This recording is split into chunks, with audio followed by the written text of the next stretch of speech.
Mr. Chair, so we're ready to go.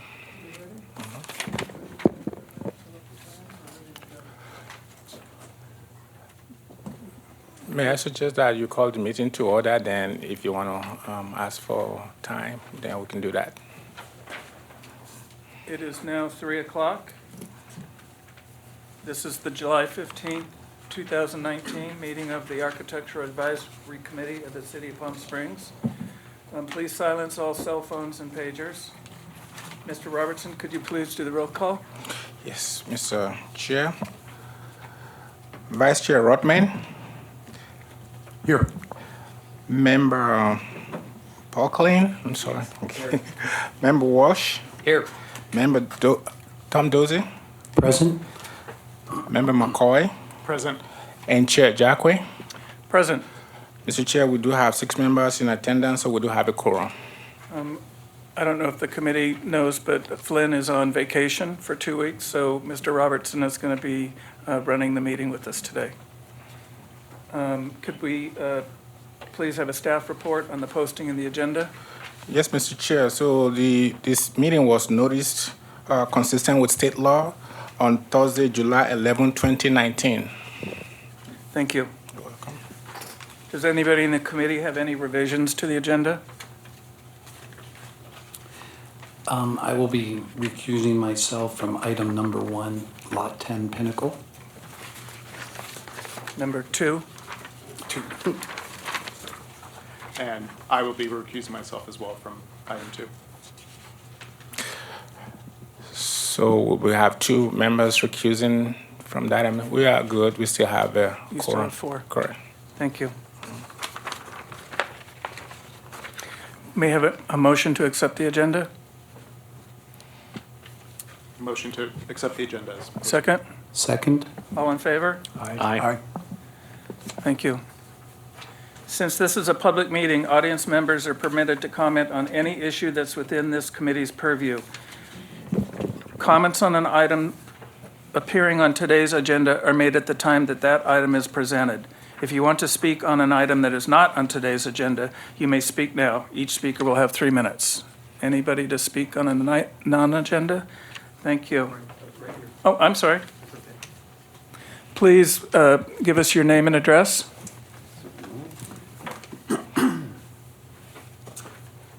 I'm Eric Scheel. I live at 1190 East Marion Way in Palm Springs.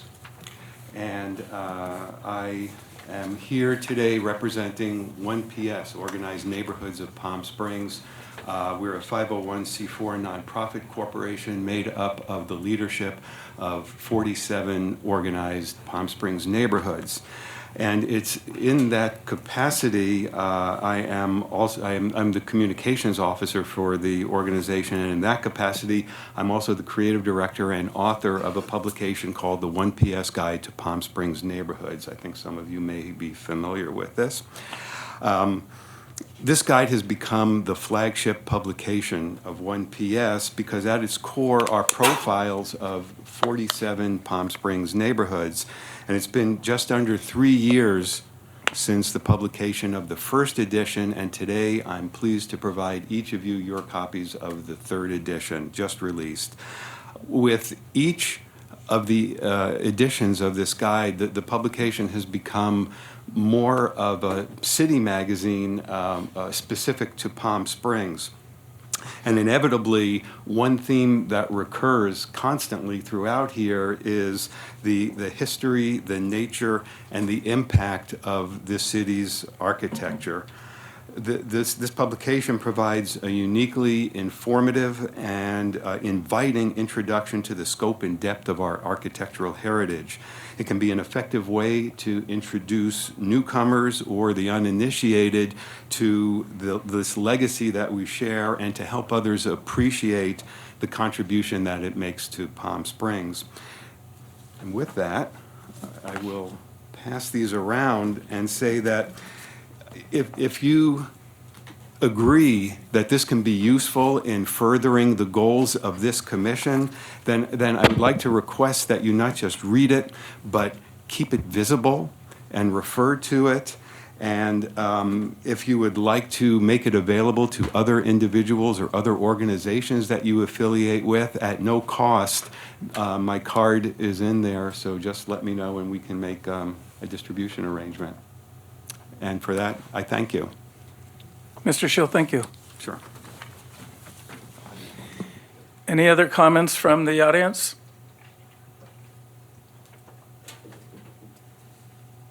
Okay, we're going to move to today's agenda. The first item is approval of the minutes of the meeting of June 17th, 2019. Do any committee members have any revisions to those minutes? I have one change. In the very end, it says adjournment was at 4:16. I'm sure it must have been 6:16 or 7, because that was when we had the Dream Hotel on, along with several others. Just That's a minor. noted. Thank you. Anything else? Chair, I have to excuse myself from this. I was absent. in Okay. Voting on it. Okay, do we have a motion to accept the minutes? Motion to accept the minutes with the change to the appropriate time, adjournment time. Second? Second. All in favor? Aye. Okay. Now we're going to move on to number 2, Pinnacle Palm Springs. Commissioner Dorsey is recusing himself, and Commissioner John McCoy is recusing himself. And this is Pinnacle Palm Springs LLC for a major architectural application, excuse me, for the construction of a 4,527 square foot house on a hillside lot located at 1730 Pinnacle Point Drive. Do we have a staff report? Yes, good afternoon. As introduced, this is a major architecture review application for a brand new residence on a hillside property. And this is a project site. It's a vacant hillside, and the lot size is about approximately 14,970 square feet. And this is existing image of the site. The project site has the highest point on the east side, and the elevation difference between the east side of the parcel and the west side of the parcel is approximately 10 feet. And the applicant is proposing to build a new 4,527 square foot residence, which includes 2-car garage, 4 bedrooms, and the residence is going to be single story. And this is a proposed site plan. And as I mentioned earlier, the new residence will include 4 bedrooms and 2-car garage. As you may recall, you reviewed this project on June 17th. And at the meeting, Architectural Advisory Committee came up with several conditions. And I'd like to go over those changes that were imposed. Let me see.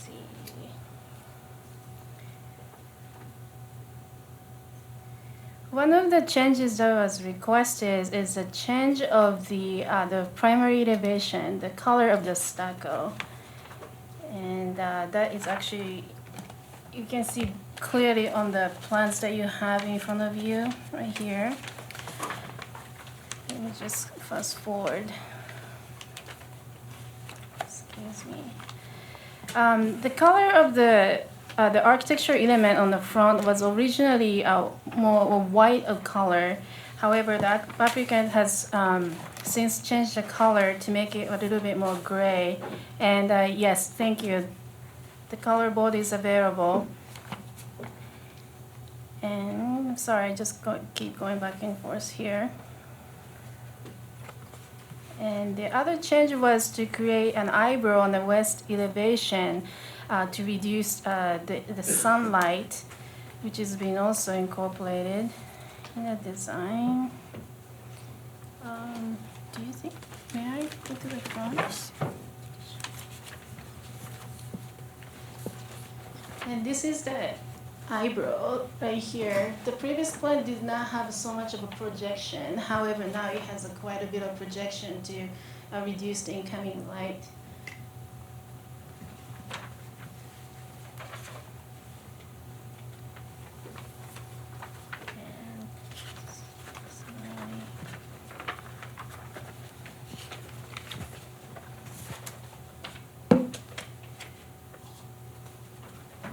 And this is a cross-section of the front elevation architectural element.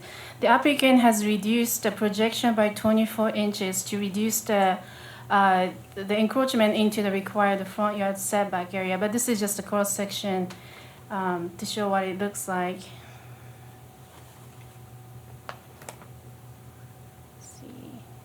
Here's the grading.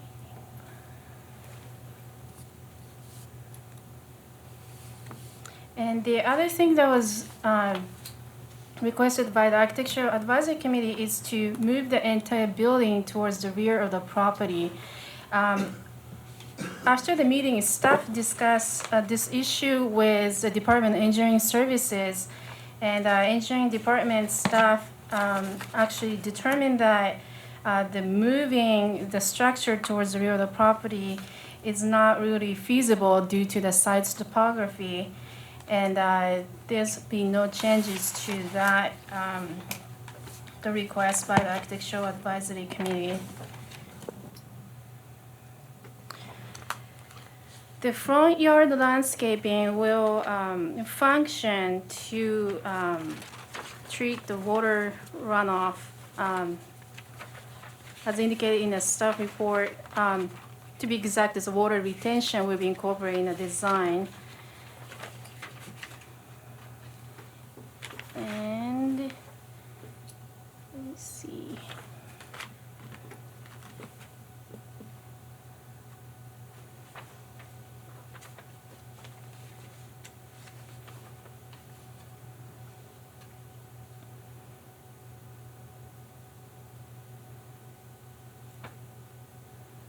And then also the revised plan will actually accommodate the solar.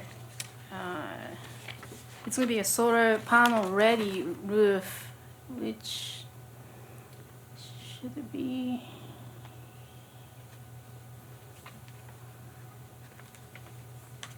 yes.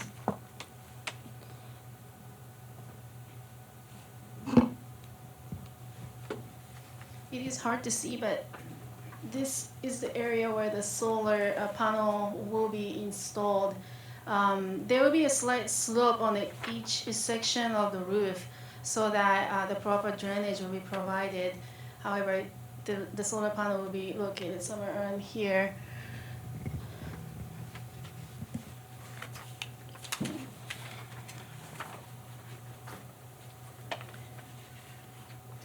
And then also, the revision proposes omission of a wood veneer on the front elevation between the entrance and actually the garage door. And then also the color of the roll-up garage door will be also be changed, or that's the difference that's been depicted in the revised plan. And this is a view of the property, and the rear, and the side, and the view of the surroundings from the property.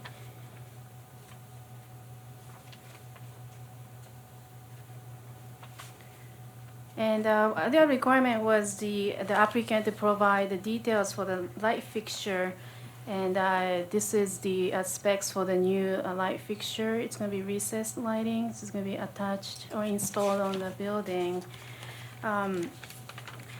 The applicant has accommodated some of the changes that are required by the Architectural Advisory Committee, and the applicant is here, and staff is also here, and Department of Engineering staff is also here to answer any questions you may have. And this concludes the staff presentation. Thank you, Thank Noriko. you. Does the committee have any questions of staff? John? When I went through this, I kind of distilled it down to the difference between what we saw last time, the list, Noriko, and what we have this time, and the delta difference. Most of the things have been addressed to some extent, except for two outstanding items. One was the garage door, right, with no overhang, okay. And the other is the shift of the building to the north. Can you tell us about consulting with engineering on the second? The engineering department staff can answer the question about the shift in the building. Yes. And with regards to the projection for the garage, I'm gonna have the applicant respond to your question about that. Oh, I understand, but Yes. just in terms of the shift of the building, it was not feasible? That was the determination. Yes, in correct. the engineering. Good afternoon, guys, ladies. In looking at, so right now, this is just a preliminary precise grading plan. I see. We have not gotten into the details of a hydrology study, nor have we gotten into the details, the fine details of the grading plan itself. But in the rear of the property, there is a significant slope with a small drainage area or arroyo in the back. Without having the hydrology details, knowing what's gonna happen to that deepened footing or what's gonna have to be done for structure protection, and not knowing at the time, not being able to see, really the details of what that slope is. That slope, you get further down the slope, it becomes greater than a 30% slope, which technically you can't touch in the Right. hillside. So shifting it to the rear of the property is not a wise Okay. decision. It should probably be left where it is, because the hydrology may be a challenge already Okay, without, pushing it further in, so, okay. yeah. I can appreciate that. Okay, and the second question is, they would be allowed within the front setback, some overhang that did not have structural support down to grade, correct, Enrique? That is correct. Okay. Minor architecture features such as overhangs and so forth is permitted to project into the required front yard Right. for so many feet. However, in this for this particular project, applicant will be applicant actually has submitted administrative minor modification application for reduced front yard setback, and as well as the building height. So. Right. Okay, and the height, if I understand correctly, this second time around, the need for the AMM is triggered by the height of the garage, is that correct? That was the only reason for the height. The guest house is also It overheight. is, okay, Yes, a portion of the guest wing is actually 14 feet and 8 inches and does not conform to the height requirement, in Okay. addition to the garage height. right, right. And I did notice, and I think I asked last time, and it was probably answered, and I apologize if it just seeped through my head, but the framing height of that garage, it's got a 10-foot 6-inch ceiling or a 10-foot ceiling, right? The plate height is 10.6, if I've got that right. It's kind of hard to see. And this may not show it.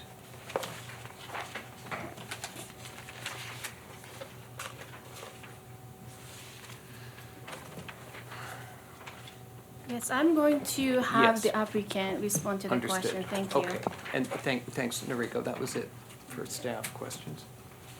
Steve, any questions for staff? Nope. Robert? Okay. Is the applicant present?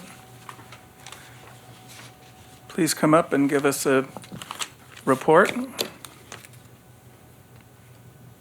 First, give your name, please. Name and address. Hi, Brian Foster, P.O. Box 1573, Rancho Mirage, 92270. Good to see you again. Thank you very much. I appreciate all of you being here today. We've made virtually all of the modification requests per the last meeting that we had, and I'm going to give you a brief overview. A lot of it are things that Noriko had touched on, and Rick had also mentioned too. So because of the natural arroyo along the north of the property, there's a steep slope, and by moving the house in that area would affect the conditions in that area. So we're requesting that we leave the house in its present location. Regarding the southwest corner of the house, the height is a one-story structure, and other homes in the community are closer to the street being two-story structures. Therefore, this design is lower in height and less imposing than the others that are already built. A cross-section has been provided in the submittal for you to look at. The off-white color has been changed to a medium gray on both the garage door and the low wall at the study. The front box element grid will be a natural cement block. The original color was off-white of the box element, and the garage was metallic silver, if you recall, and that has been, the request was to change that to a solid flat color, which it's been changed to. The master bedroom west-facing wall, that was a good point that you'd brought out, has been modified to allow a deeply recessed window to improve the solar gain in that room. The front yard gravel has been changed to a natural gray blend, and decomposed granite and rocks will be a blend of earth tone colors. The solar panels, I'm not sure if it's in your submittal, it should be, are now shown on the low roof section.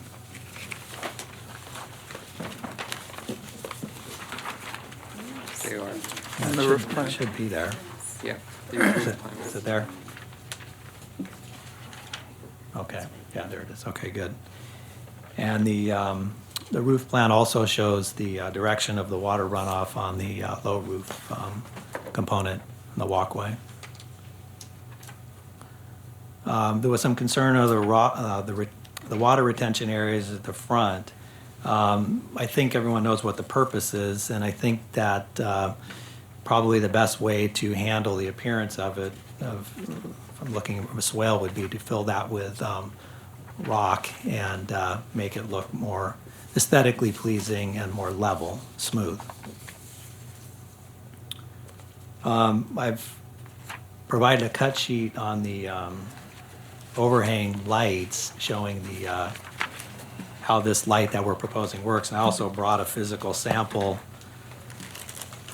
of the light with me. I can pass this around if you'd like, but this basically has the, this is the trim piece that houses the MR16 light. So this component here swivels back and forth so you can control the direction of the light. But let's just say, for example, the overhang has a slight raked angle to it. This light can be pitched this direction or straight up to minimize the light glare that might ordinarily follow the rake of the roof. In the photo you see here, that is facing a street, and we've accomplished that light glare with this exact same fixture. The other nice thing about this fixture, it has a slot here, so it really minimizes direct light view. It's significant. These are great lights. They're used a lot for art light applications as well, for just that reason, to eliminate glare. Would anyone like to see the sample? I think that was a nice demonstration, thank you.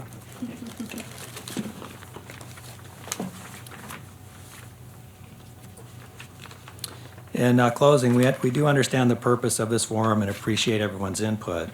Designing homes on the Pinnacle hillside, as you know, is very challenging, and to meet today's market demands makes it even more difficult.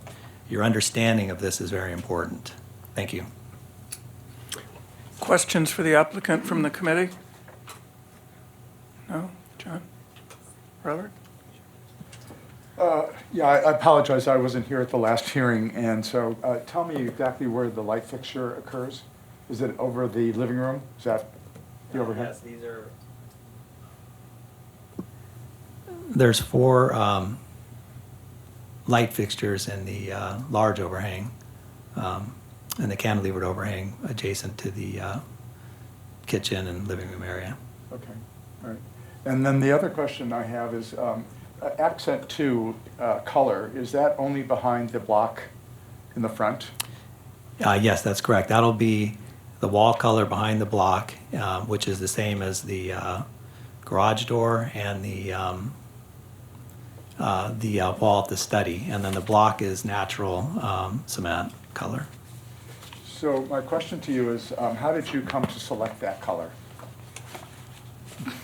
Just because of the gray tones that were kind of originally proposed with the garage, so to stick with a gray color. So my only comment is that this has a lot of minty green color to it. I don't know if you're aware of that, if you see that. I'm not sure. Especially on the bigger piece. Oh, this is, no, that's the same color. Yeah, but that's bigger, so it's easier to see. Right, right. So, I mean, if this is an accurate depiction of your main stucco color, I'm not sure, and you have the natural block in front of this, or even the garage door, I might reconsider that color. Okay. I think that sample you're showing makes a big difference, the Yeah. physical sample. Yeah, thank you. Anything else? That's it. Brian, a couple questions. You say it's natural concrete block, so I assume that's gray? Yes. And I agree with Robert's comment that that seems green to me, so I'd, look at it carefully before you do it. Looking at it in this light, it definitely does. Yeah. And then on your elevations, you call out accent stucco walls. What does that mean? Because you've got one are called out typical stucco walls, and then others are called out accent stucco walls.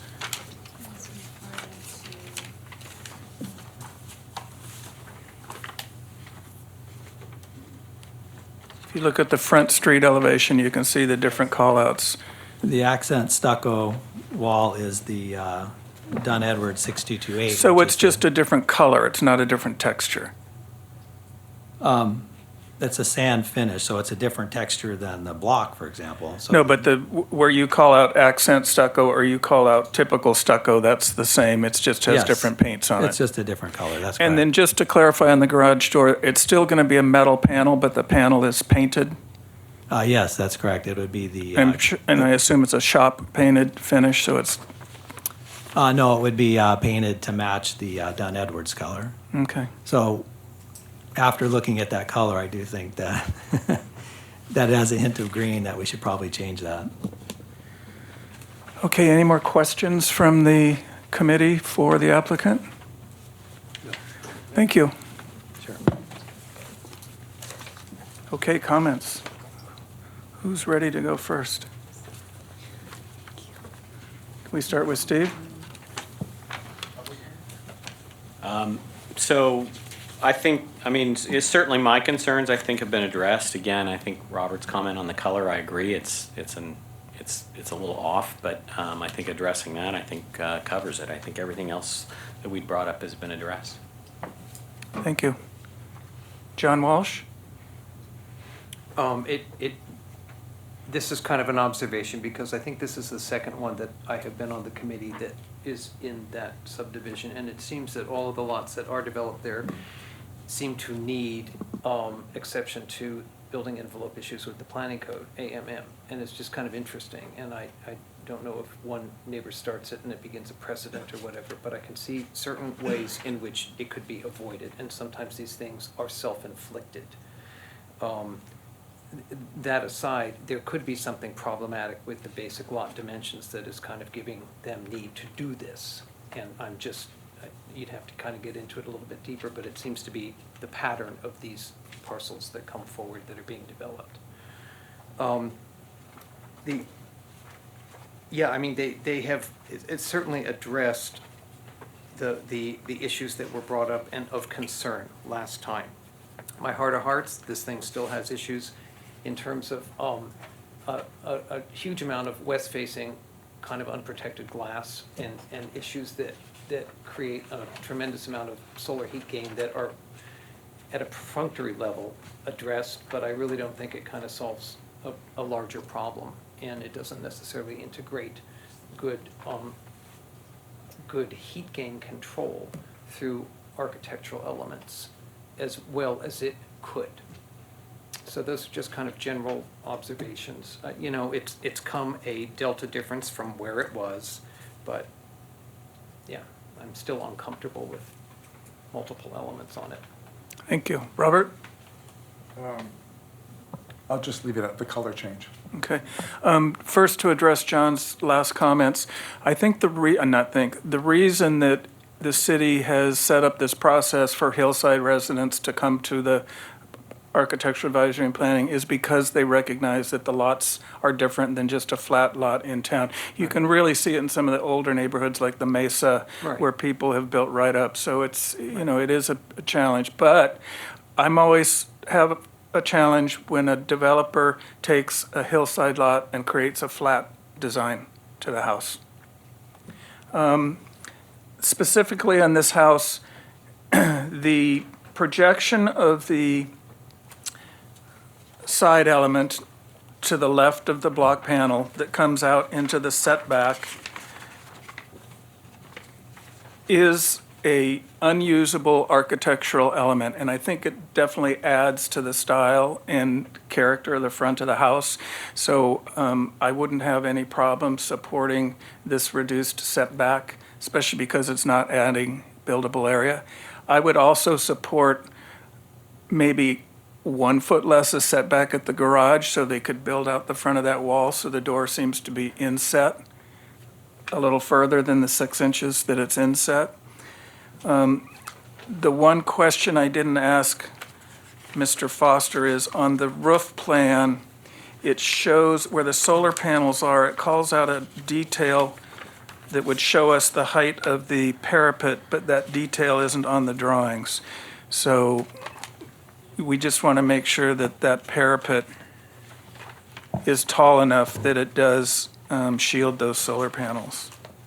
And I think the eyebrow in the master bedroom really did a good job to make that look more interesting, to give an example of some shading. Those are my comments. Do we have a motion? I'm sorry. I've skipped right by it. Are there any public comments from the audience?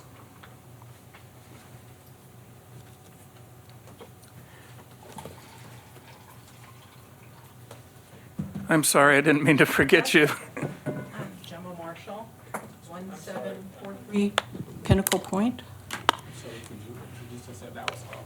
Gemma, Gemma, last name Marshall. And I came today to talk about lighting. I'm part of the architectural board for Pinnacle, and I've made a couple requests for the interior lighting plan because we're looking at the overall picture. You're getting one house at a time, but this is a full development. And so once this house is done, a whole nother set of houses come above Lot 10. Brian builds a particular kind of house. They're 1 story. They tend to have longer glass walls, and they tend to project more light. So we get lighting plans so late in the game when we start looking at how these houses are stacked, or let's say, for instance, Lot 2 that was approved. In the next phase, it's Lot 1 and Lot 3. So then you have 2 more walls of glass that are projecting down onto hundreds of people off the hillside. And that concerns us, because the only thing that we end up having to go by is Brian's portfolio. And I have some pictures from that portfolio, and it's a lot of light. And if you're asking somebody in general to say, oh, we'll meet Title 24, but if you've got 24 lights in that living room and they're blasting down towards the valley in one of the few hillsides that we have that is not spoiled, and that Jim Giaffi did such an amazing job on our 3 houses in creating overhangs and shifting and moving so that the night sky is amazing. And what we're going to have here, without having all of this information, are walls of light. And nobody wants to stop Brian. He always says the homeowners don't want us. We hate. I'm a developer myself. I'm a licensed contractor in 2 fields. I build homes. I have since '86. So it's just nonsense. But what we do care about is how much light, when you're coming up that hill or you're living in the valley and you're looking up, is coming up. And that information does not exist. And it doesn't exist till so far down the process. And he comes in one by one that all of this is slipping by you guys one by one. because you're not seeing it. And that's my concern, is that nobody's looking at the website at a full development, because it's there. And all these 3 houses are all taken, including Lot 10. It shows it's reserved. So then the next one is 1, the next one's 3, and the next one is 9, right above this. Are they gonna point any of those windows towards my house? I don't think so. It's gonna be right at the top of the hill, and it's gonna be the same wall of lights. And there's no articulation, there's no breakup. As you said, the eyebrows are really small, and the heat gain and all of that. So with every house coming in like this, what is it exactly that we're creating for the hillside without some knowledge? Maybe what he's doing is perfectly fine, but based on what I see from his most recent houses, it is not. So all we want is the information. We don't want to stop him. We don't want to slow him down. But if I, as an architectural person on the committee, ask for information and I get nothing, and I drive 3 hours to talk 3 minutes, and then to drive back to Los Angeles, it's important to us.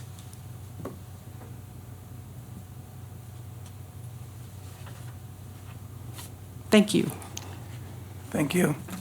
Excuse me. I'm sorry.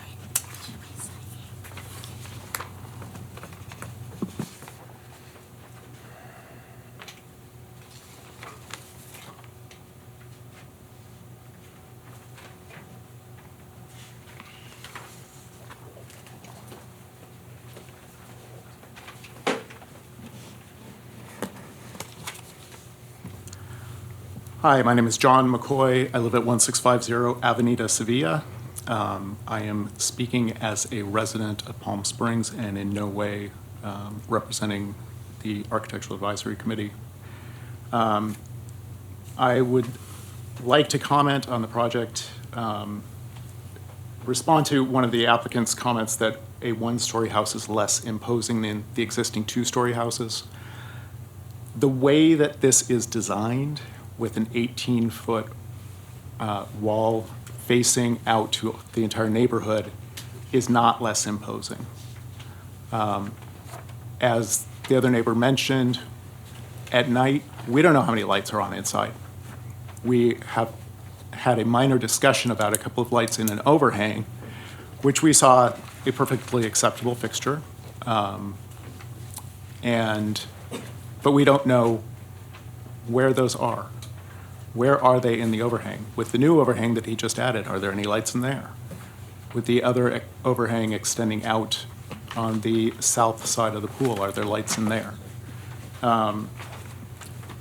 The comment that has been said over and over with these houses is that it is market demand that drives what is being built. Market demand is today. Those of us who live down slope have to look up at these forever. As a neighbor, we were told in this initial development, it was open space. When I purchased my property, development came in, they had very strict regulations on landscape and lighting and everything. Current folks came in and bought the lots and threw all of that out. So thus you've seen white houses and other things coming at you. Engineering doesn't know what's going on with that corner of the house, and the corner of it is in fact in that swale. If you look at the grading plan, you can see that he has extended into that swale. To say that a plan on paper is dictating what has to happen versus what the lot can accommodate, when, you know, certainly you can change things on the lot, and I have not opposed the grading and the large retaining wall in the back, but to not know what's going on. And that swale, there's a retention pond behind my house and my next door neighbors, that water runs directly down into that retention pond. There's then a pipe that goes underneath a driveway that flows all the way to the wash behind every single house on Bogart Trail. So what he's doing right there affects every single house all the way down to the wash. So as these continue to come on, setting precedent that we're going to start messing with the water course is difficult. So I'll leave it at that. Thank you. Thank you. So having heard those comments, let's open our discussion again. Mr. Chair, so at this point, we do need to call the applicant for rebuttal. So, yeah, then.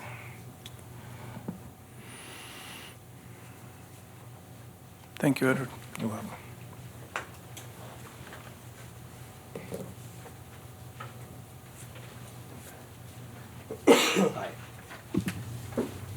First off, on Gemma's comments about lighting, I know they feel strongly about it, but Gemma has my cell phone.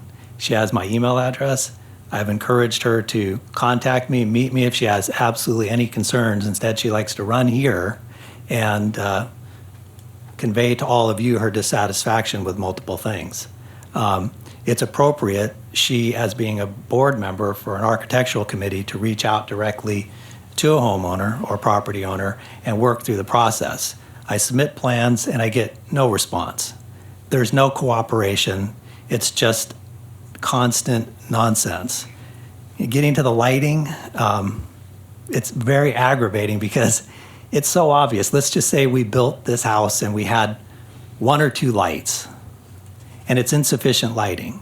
Someone buys the house, moves in, they're going to find a way to light the house the way they want it. And we have to be realistic about this. The other things that are particularly absurd about this is you look at a lot of the homes that were built a long time ago here in Palm Springs and you see what people are doing to add lighting to their patio, and that is running a string of lights, almost Christmas type lighting, and running conduits and floodlights to get the lighting that they want. So to do what we're doing is professional, it's appropriate, and there is no way I can be convinced by anybody that the attempts by Gemma and the rest of the people that live there are truly the way they claim. There is absolutely no cooperation. They've formed a lawsuit against the landowner that has the majority of the votes for the community, trying to relinquish power for only one reason, and that is to head off any development there. There's no other reason to sue the landowner. What's the point? So these actions are very frustrating. I've been in this business for over 30 years. I know when I have an HOA that wants to see development, they reach out, they talk to you, we have meetings, we sit around a table like this and come to a resolution. They don't just, every move you make, try and head you off. No matter what you do, it's not good enough. It's not good enough. Change this, do that. And that's why it took a year to get the first house approved. It shouldn't have to go through any of this. It's inappropriate, ineffective, and unnecessary. I reach out with genuine concern, and I understand all of their concerns, but we're not doing anything that is anywhere near the picture these people are trying to paint. These are nice homes, they're low profile, they'll add value to the community. We set a record sale in the community, a record, bringing up their property values. Do they care? No. Instead, they go to that buyer and start complaining about the erosion, trying to scare them off, saying that there's a big erosion problem behind Lot 7. And it turns out that the erosion problem is behind their lots, mostly, and that erosion's been there before their homes were even built. And to make matters worse, the homeowner on Lot 6 has an illegal discharge pipe, a drainage discharge pipe right into the rear of the slope.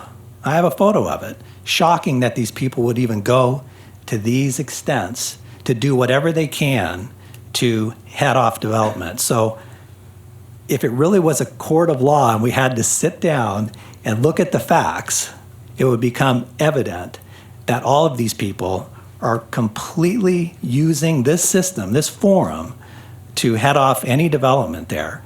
And John McCoy, his house doesn't look up at this direction. It has absolutely no effect to him at all. His house looks west.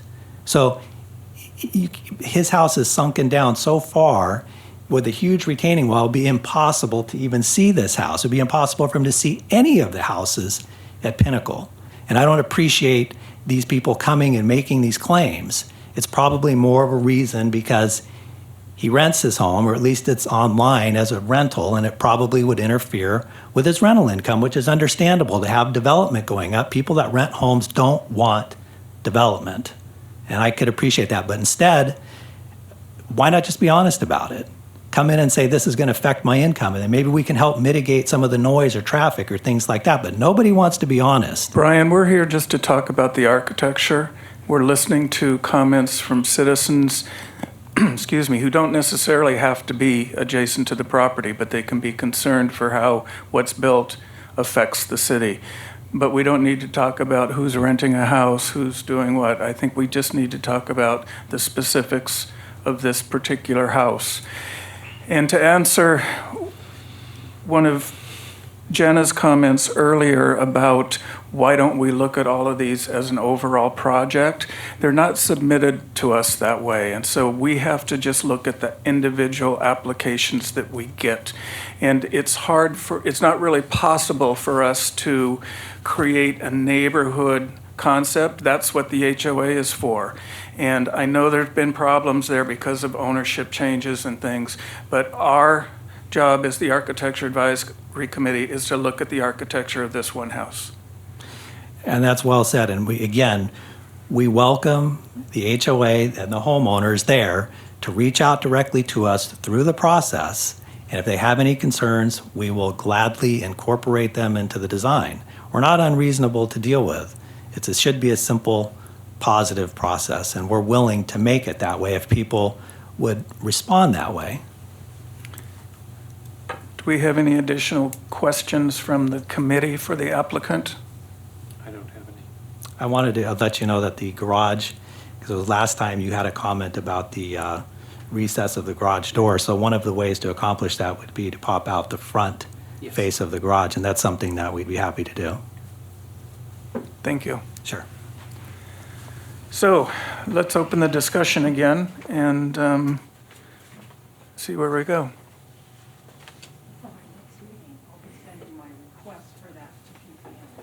Excuse me, Mayor. Excuse me.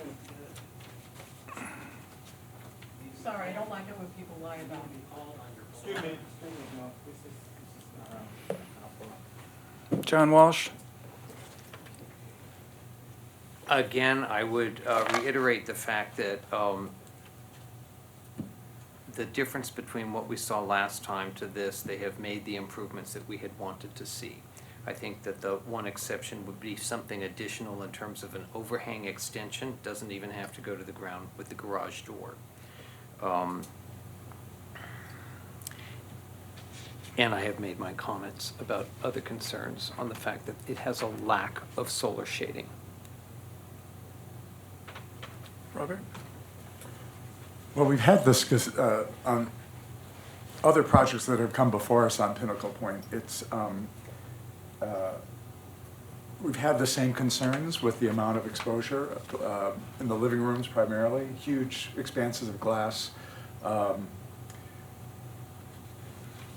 think there are potentially more sensitive ways to do this. On this particular house, I think we've expressed the concerns. I think I would hope in the future, on future projects, that maybe the designs are a little more sensitive to solar exposure, and also take into consideration some of the concerns of the neighbors in the development as well as below about the lights, and just find a way to design it in such a way that there is less impact. Yeah, I agree. I think, our concerns were addressed with this property. I do think, as I'm looking at the site plan, the broad exposure of doors from the living room is almost 40 feet back from the edge of the property line on the west. So I can't think that there would be a massive amount of kind of light bleed past the edge of the site. I mean, it will be potentially bright, but it's a hillside home, and if people have their lights on, you're going to see lights. So from my perspective, I'm okay to proceed. When I was considering lighting, I was really focusing on the lighting in the overhangs. But now I really understand a probably bigger condition, which is a living room where the glass appears to be 16 feet tall and probably, I'm guessing, 40 to 50 feet long with no interruptions other than the mullions of the doors and absolutely zero overhang. I just think architecturally, it's kind of a sin to do that, to not have more solar control, this house isn't really a Palm Springs house. There isn't the sorts of overhangs and concern of west-facing glass. I mean, maybe if this was facing north, it's something that would be easier to accept. But with that tremendous west exposure, it basically eliminates this house from being a view house because the blinds will be down all the time. And I think moving forward, that if there was more attention on future houses that are designed in this development to be concerned and creative to control this, and I'm now more concerned about the solar coming into the house than the lights going out, because I agree with Steve that the 40-foot setback in itself almost makes the light bleed stop. But I can also agree with the homeowner's comments that as you start to see this 50 or 60 foot long band of light, house by house by house, it's going to really have an impact. John? May I add an additional footnote to what you were expressing there? Part of the struggle has also been the elevations of this house. It hasn't been said that plainly, but I think that there is a missing link between the functional addressing of solar control and the elevations. It looks absent thought in that direction. And it's, in the development of some type of program addressing reduction of heat gain are the seeds of solutions that begin to express in terms of the elevations. And that has not woven itself through any of this. But, I'm sympathetic to this process and the fact that they have repeatedly come back here and they have addressed these things, but it sure still misses the mark on what it could be and what it could do and what it could add to that entire development up there. Thank you. Any other discussion? Do we have a motion?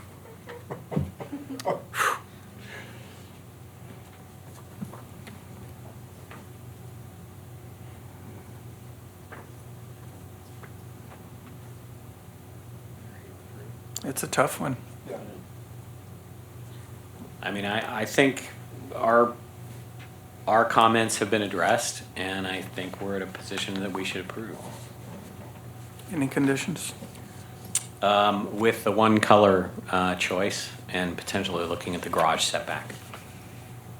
And or an overhang on the garage, so they don't even have to address the issue of the setback. It can be done. Just a cantilevered overhang. Correct. Is there a second to the motion? I'll second. Mr. Chair, if I could please, so are we recommending approval with two conditions? One would be the colors and the other would be the overhang Yes. to the garage. So So to me, that means we are accepting the setback reductions and we are accepting the height limit correct. expansions. All in favor? Aye. Motion passes. Motion passes 4-0. A recommendation of approval to the Planning Commission. And can I just add something? Sure. Again, Brian, in the future, please take to heed our comments about the overall design of your houses and try to be a little more responsive to environmental exposures. Thank you. Mr. Chair, may I ask for a 5-minute break before we move to the second project? Sure, let's take a 5-minute recess and we'll start up soon.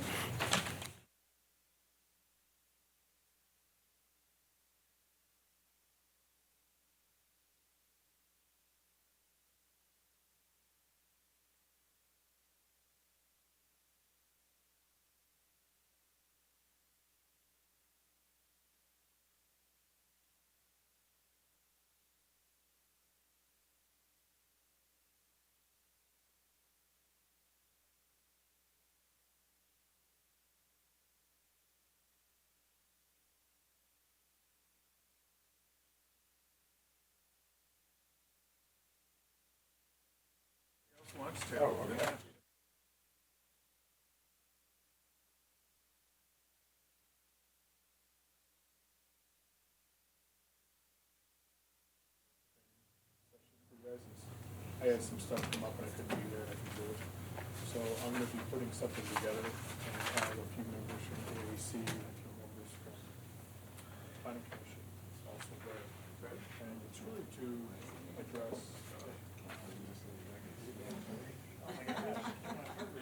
It's really based on what we hear a lot of setback versus right of way. A lot of people get it confused and they're the same thing. Entirely two different things. What is, so the training session, I was just telling them, I was going to do a training session, have some planning commissioners and some AEC members. Talk about the differences between setback, right of way, what is the right of way function, and what is engineering function when it comes to the conditions of approval. So when you look at our conditions of approval, they're typically vastly different than the way planning writes theirs and the way fire and utility writes theirs. And I always have a challenge with the fact that we can take 3 or 4 meetings using this Pinnacle Point as an example to come up with an approval. And suddenly they take it to engineering and it's something that the engineering just said that can't be built. Yeah. And so we're all starting, we've been wasting our time. Are you referring to one of the things that I, That is one of the correct. things I It had would simply suggested have to to, come, you don't have to address the issue of any Got further it. setback I see. mitigation. But something to make This this is something Correct. to bring up in the- Correct, and then some articulation to it, cover the window in the garage door, et cetera. Okay, got it, thank you. also has some specific, and it actually has a design guide for palaces. Right? You have colors, textures, all these different things. Thank you, Noreen. Thank you. Thank you, What you Enrico. don't have here is you have a residential. It does not have design guidelines. There's no design guidelines or a specific thing for added on. It is a track, which has open space, and it has local pad areas that show the fuel arroyos and the original track.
Because your last, oh, Robert. Okay, let's move ahead with the meeting, and we're going to go to item number 3. Christopher Holmes requesting approval of final plan development plans for 70 single-family residential units within Phase 1 of the Miralon development located at 801 Sunrise Way. Staff report? Thank you, Mr. Chair and members of the AAC. So what you have before you today is final development plans. So I'm going to call on Mr. Chair later on to make a comment because Mr. Chair and Vice Chair Rutman were members of a subcommittee that we worked with on this project prior to this moment. Edward, I'm sorry, can we see if John McCoy is returning? Oh, Okay, thank you. yes, sir. Yeah, Sorry, John. yeah. Okay, Okay, so back to this project though. This is a final development plan, and it is the third of the final plans that you've seen at the Miralon. If you recall, we had the Woodbridge Pacific that you saw first, and then you also saw Gallery Homes, and today you are reviewing 70 units proposed by Christopher Holmes. So the site plan that you have on the board depicts the whole of Miralon project, and those darkened area shows where the 70 lots that has been proposed will be located. These lots will be on 5,000 square foot lots, and this side to the south of it is adjacent to an existing road and an existing wall here, right here. So if you've ever been to that area, you will see that that wall exists. And again, as I was mentioning earlier, leading to this meeting today, the applicant had several meetings with staff and the subcommittee that was formed by the Planning Commission to work with applicants at the Miralon. So we met with the applicant on 3 occasions to review the preliminary submittals. That subcommittee is made up of 2 members from the AAC, the vice chair and the chair, and 2 members of the Planning Commission that worked with the applicants. In the staff report, I enumerated a lot of the comments that were made on those 3 occasions, and all of them have been incorporated into this final design that is being presented to you by this applicant. In addition to that, staff met with them on 2 other occasions following the last meeting with the subcommittee to go over those comments to make sure that they have been adequately addressed. And at this point, staff is reporting to you that those comments have been addressed totally. This is a portion of the site plan and the plot plans of the homes where they are going to be located. All of these are in the exhibits that were sent to members of the AAC, and this is the second portion of the site plan. So the plan itself that you will be reviewing are 3 different plans that are being proposed, and they are designated as Plan 1, Plan 2, and Plan 3. In each of these plans, we have 3 variations of elevations. So you will have variation A, B, and C. Again, the Miralon project itself was approved by the City Council way back in 2004. And because of the recession that took place sometime in 2008, this project was abandoned and it was reacquired by Freehold that is now developed the site. So if you've been there recently, you will notice that the perimeter landscaping and all other improvements that were conditioned to be carried out have been done. And also the olive grove that it's part of the amended plan have been carried out and they are ongoing. So again, Christopher Holmes will be the third builder that is submitted final development plans. In looking at the conformance of the plans that you are reviewing today, we go back to the approved and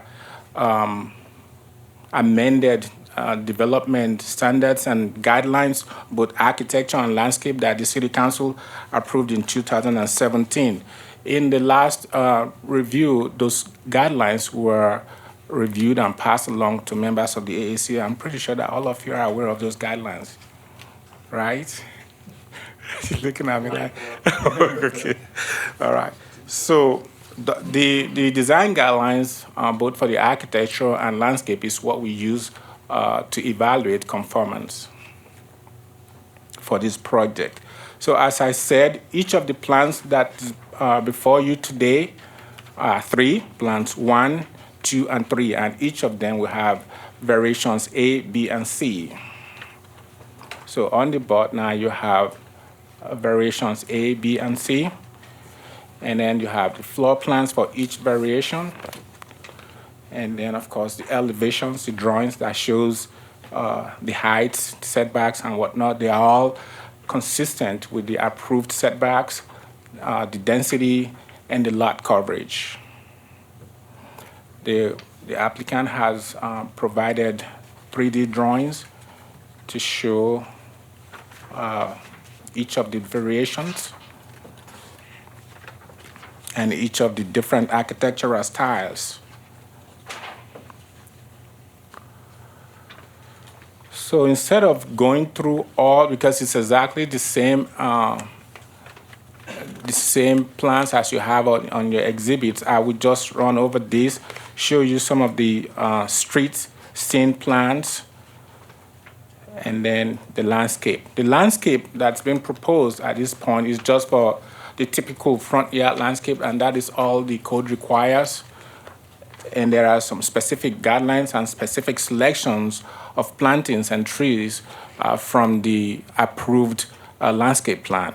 And in reviewing those, staff concluded that those landscape plans, both in terms of planting selections, are consistent and in conformance with the Mirror Lawn design guideline.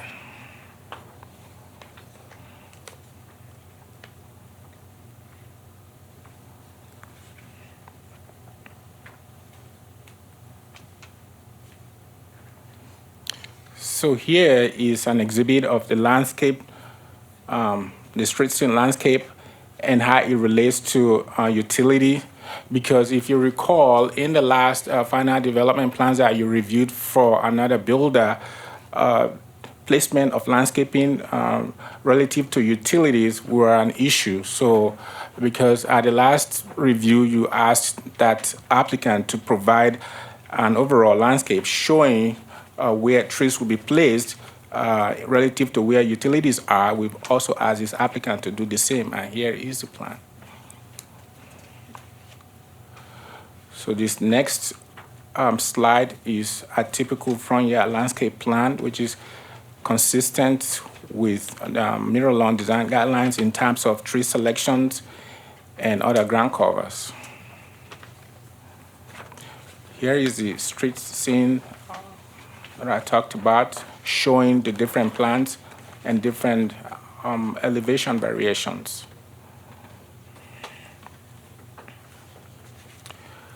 So that will conclude my staff report. I believe that the chair will have a brief overview of the subcommittee's work on this final PD before we call the applicant for the Yes, presentation. first let's see if we have any questions of staff from the committee.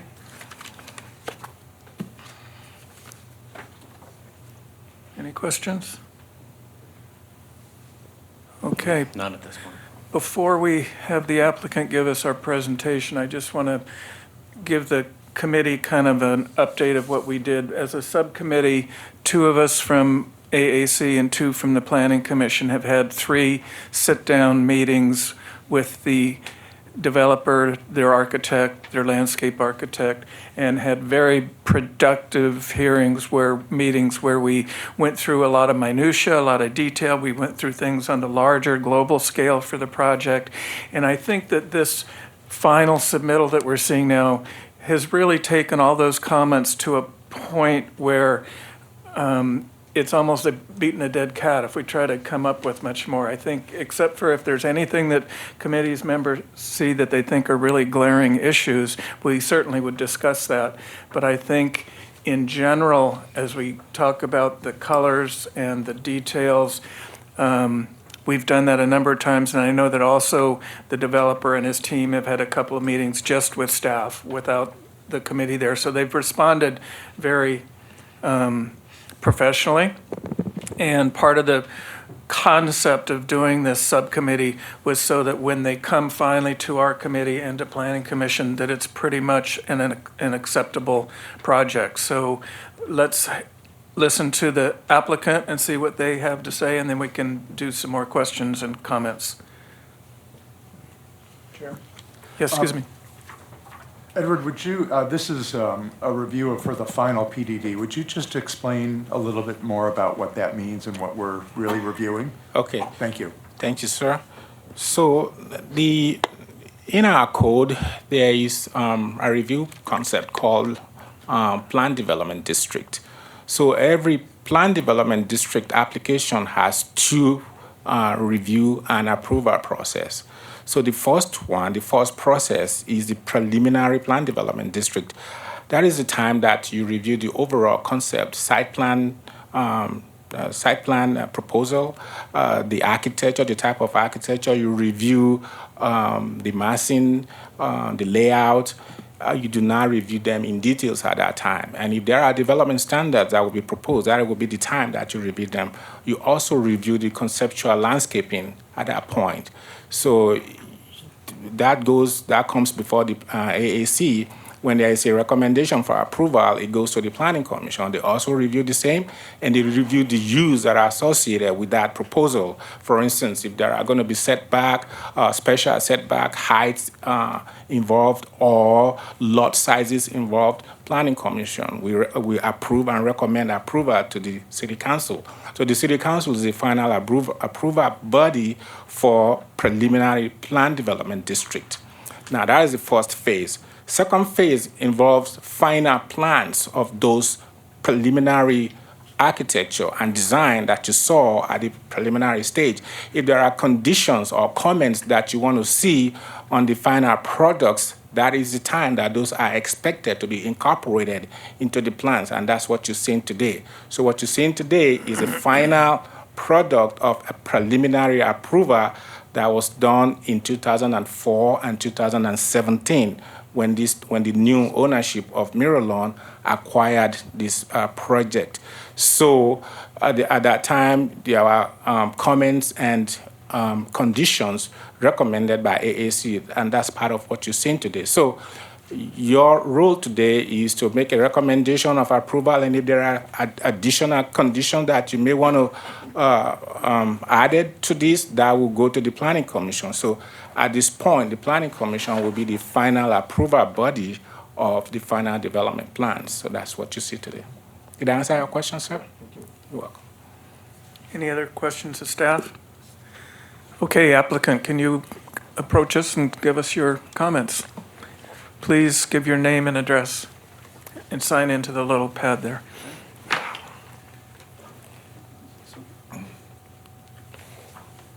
You'll sign it later. Good afternoon. My name is Patrick McCabe. I'm with Christopher Homes, 23 Corporate Plaza Drive in Newport Beach, California. I want to first start by thanking the committee for reviewing the project. I do want to thank each member who participated in the pre-meeting reviews that we had. I think it was extremely helpful, although from a developer standpoint, sometimes a little frustrating, but I think Chairman Jakeway was true. When you look at really the first version that we came in with and you look at what we have today, we honestly have gone around the table several times and really thanked the process and realized that we really have a better product that we've come up with the help of the committee. So I do think that it was very a very productive process. I do want to touch on a couple things that Edward had brought up. One, our project being, he had mentioned the third of the three in the phase one of Miralon. You have basically this bottom southern portion of the site that's starting out first. Of those three different builders, between Gallery, Woodbridge, and ourselves, we're the smallest of the three. We're in a square footage range of 1,800 to 2,200 square feet. Now you'll see the floor plans have crept a little bit, and that's kind of typical of what the builders do. If we can grab a little more, we always take that. But the point that I'm making in terms of where we are is that our price point is also the lowest out of the three. So being in a production housing, community such as this, and being the smallest of the products, we're really looking at a price point of somewhere within the mid sixes to high sixes. That's really dependent on where the builders are above us. But with that in mind, what we're trying to provide is provide something above and beyond what a typical buyer would be able to attain at that same price point. So with that in mind, that's where we're at. In addition, there were a couple items that can we get out of here, or? Oh, okay. There were a couple items that came up that Edward asked me to look at, and it was really, we can stop with this. As it related to plotting and making sure that we had the appropriate units plotted, or the number of units plotted and number of elevations plotted, so you didn't see a repetition on the site. Here you can see a little bit with the plan plotting, the different colors of browns or tans really represent the different plan types. And you can see in some cases where we have, the same, homes side by side, just by looking at the colors. But if we go to, and it's a completely different exhibit. Let's see. Oh. Can just X out, okay. I did do just a quick exhibit showing in a different color scheme.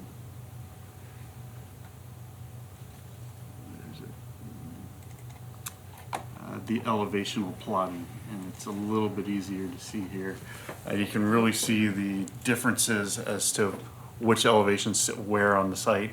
Just so you can see, along with the plan type variation and with the elevation variation, we really do have a good mix. And so our street scene, as you're driving through the site, really has a variation among plan types and among elevation types, and then finally among the colors. So we do have a good mix there. As it relates to the colors, for each plan, we do have 3 distinct color palettes for each plan type. So it gets you a large variation again as you're going down the street scene.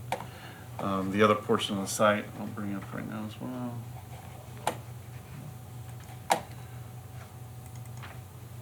That's right here. So just as a touching base there.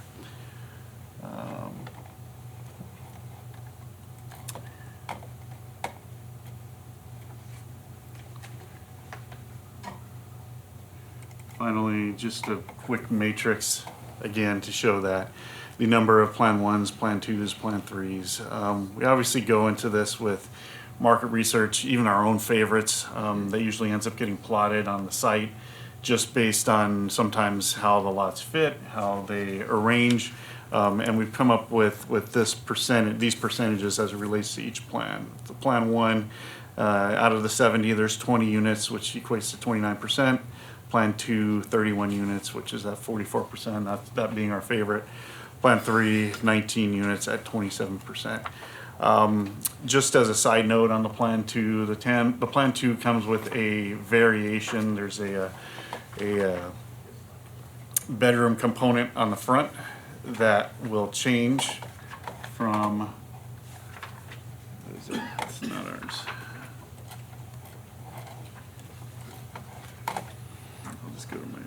It'll change from a dual secondary bedroom configuration to a secondary master, and that's really something for the potential buyer to make that decision as to whether they want to have a home that's a dual master or have a home that's a 3-bedroom. And it's just giving that buyer that ability to pick. But the other thing it does is it changes the massing on the front of the house. Elevation style remains relatively the same, but what happens is the plans really cuts off the front end of the house about 5 to 8 feet in. And so then as you're looking around down the street scene, when people pick the different option, it'll be a variation in that massing as well as you're going down. So we really tried to pay attention, and this was a big component of the design guidelines as well. Really tried to make sure that we didn't have a monotony, and they've called it the monotony code in the design guidelines. So you get that variation with plan type, elevation variation, colors, and then even the massing as you go through. So those, I think, I'm open to any questions. I do have the architect here with me and the landscape architect. We can answer any questions. If there's more detail that anybody would prefer I'd like to go into, or you'd like me to go into, I'm happy to do so this time. Thank you, Patrick. Does the committee have any questions of the applicant? Seeing none, we can now accept public comments. If there's anybody from the audience who would like to make a comment on this project.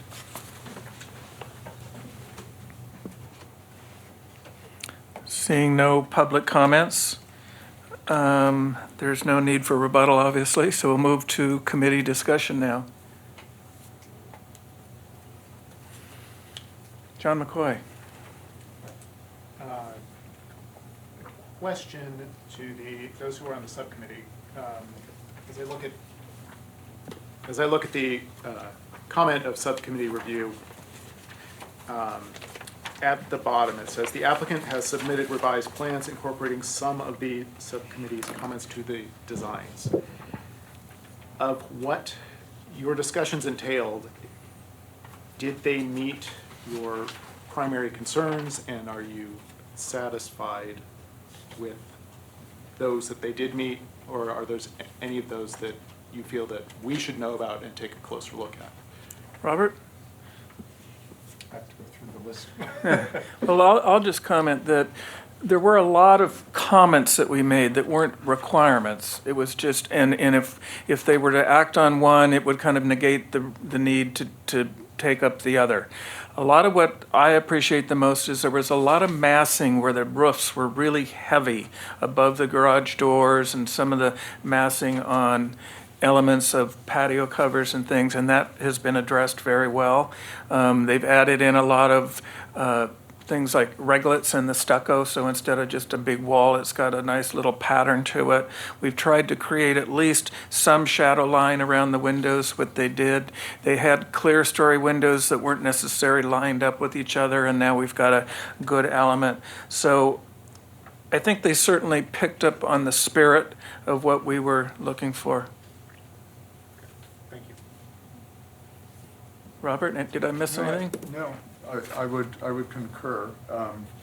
You know, one of the other things was they did kind of a sloped roof. It's the variation A, I guess, which was originally came in much shallower. And so we encouraged them to sort of address that and raise the slope on that. Again, I think in spirit, to repeat what Tom said, in spirit, they picked up most of the comments and made the changes, so. Anything else, John? John Walsh?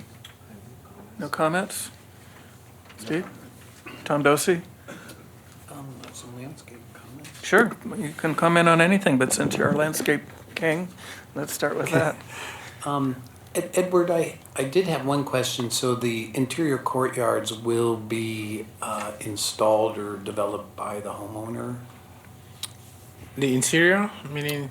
Within the units themselves, the patio areas? Yes, The pool, okay. that's correct. And is there any restriction about plant material being placed on the adjacent units' wall? It's kind of that zero lot line. Do they have to hold the material back so far, or can they apply vines on the walls, or is there a restriction?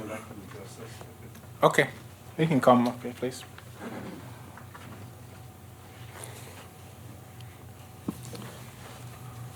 Just to back up a little bit on your question about the interior lots, we did make a decision internally, which I actually hadn't made Edward aware of. We are going to be installing pools as a standard feature for these homeowners. So with that, that means the hardscape around the pools will also be addressed. There'll be probably little either pot, I guess I don't know what to call it, but just concrete where you can put pots, areas of plant material in the back to kind of address the interior. These are also not zero lot line lots. There's actually a fence between the two. And so there won't be any situations where you're planting up against another house. Tom, may I take your question?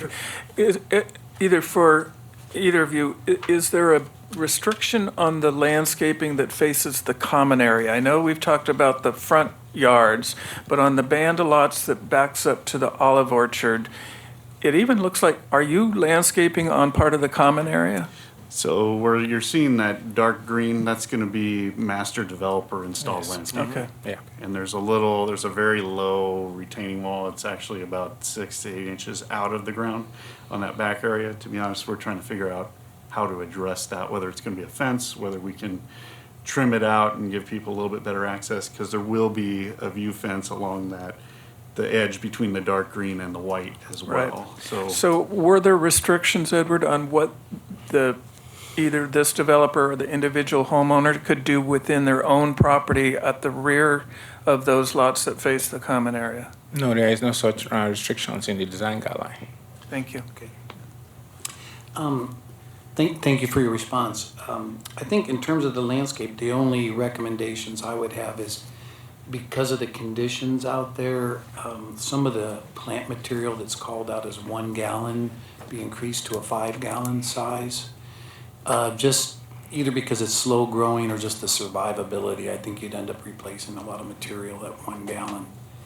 And then secondly, they call out for the palm trees to be a Washingtonia robusta, and I would recommend that be changed to a Washingtonia foliifera, or some of the botanists or plant biologists disagree, the hybrid type. Mm-hmm. But again, with the wind conditions, the best palm in those windy areas is the native California fan palm, the Washingtonia foliifera.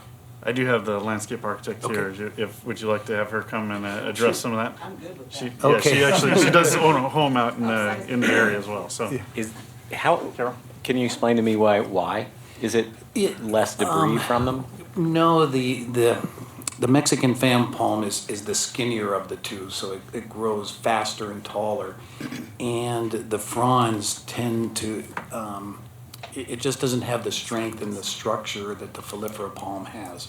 So if you go to the north, end of the city, you'll see the robustas are all kind of leaning to one side, or they don't survive. They survive, but they don't. The aesthetic appearance and quality of them is less, and so I think they'd have better luck with the foliifera palm. I love the flip. Carol McFarland, is this on? Carol McFarland, 80943 Via Puerto Azul, La Quinta, 92253. So I agree. Okay. And I'm glad you went to upsize material. Yeah, I just think it's going to be tough out there. We've tried it, and they're 1 gallon is. No, I know. By the time they get it, so I think the developer overall will be happier. Okay. Thank Great. you. Thank you.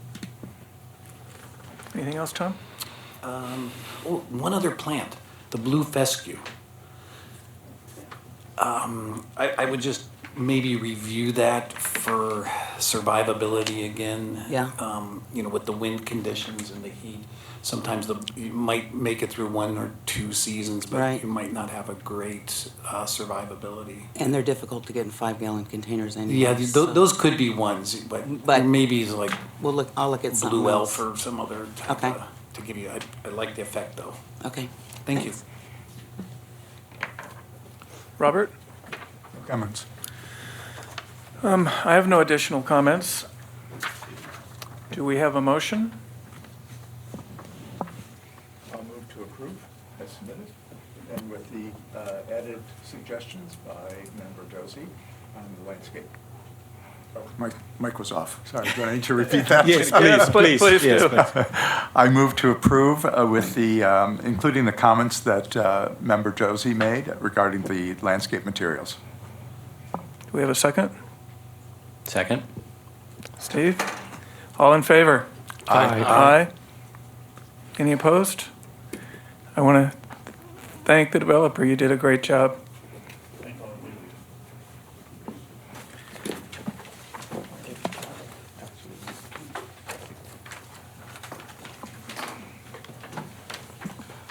Okay, other business. Number 4 is listed as election of officers. I would like to suggest that we put that off until Flynn returns to our, which will be at our meeting in September. I will say to the committee that I am happy to continue as chairman, but if anybody would like to do it, it's kind of a fun position, so we can rotate that through. So just think about it and let us know at the next meeting what your preferences are. Mr. Chair, it would be okay to, I mean, we have adequate quorum, so if we want to move ahead with that election today, staff I want is- them all to think about if they want to take over the position. Do we want to think about it or want to move ahead? Or does everybody know what they want? Anybody I could want to? vote. Okay. Where do I we think, go? Tom, you should retain your position at this point. And then I would like to ask Robert to remain as the vice chair. Here. Okay. Okay, you want to call All the vote in, then? all in favor? Aye. Aye. Any opposed? No. Right. Okay. Any committee member comments on today's agenda or other things in general? I have a question. Both member Lockyer and I were up for, our term was up, and I had not heard whether there is a process to reappoint or interview. Do you have any information on that? No, I do not have any information at this point, but I will get together with the city clerk, see when that's going to be published or noticed, and we will let you know. Okay, thank you. I'm sure we all got the memo from Flynn where he mentioned that at one of the upcoming city council meetings, they're going to have a discussion about ways to streamline the process. I'm definitely going to go to that meeting. Anybody else here is more than welcome to, but if you can't be at that meeting, drop me an email or just call me or let me know what your thoughts are so we can give a good response to the council. Yeah, I'm intending as well. Okay, good. Staff member comments? No, I just want to thank you for the selfless work that you do for this department and for the city. We truly appreciate you. We don't say that enough, but He's that is not true. looking at me, he's looking at all of us. I'm looking at all of us. And having said that, we will be dark in the month of August, so our next meeting will be in the month of September. So I do not have the exact date, but you will be notified as to the next date for sure. So on that note, Mr. Chair, thank you all very much. Then I also have a comment too. So I will put together something for training so that when you guys are back after being dark in August, you said? Yes. Sorry. So I'll try to do some training, maybe myself and the city engineer, have some of you Great. there along with planning commission members to talk about some of the things we talked about earlier. Training on differences between setbacks, right-of-ways. And if you think, Hydrology, Rick, grading. that it might be beneficial for you and I to meet before you set up that actual entire meeting, Yeah. I'm happy to do that, so just let me know. Yeah. I don't want it to be too involved, but enough that it makes sense, so that hopefully it will, when items like this, especially Pinnacle Point, come up, you'll have a better understanding of what we look at when we're developing our conditions. So, And one thing I'm going to suggest is maybe we can boil that down to a handout that people are given when they very first approach the city about a project, so they have an insight into what they're going to be doing with the different departments. we try to do that pretty regularly, but it doesn't always work. Well, it's in motion, it Yeah. always changes. Yeah. Okay, anything else? We're adjourned at 4:34. Thank you all very much.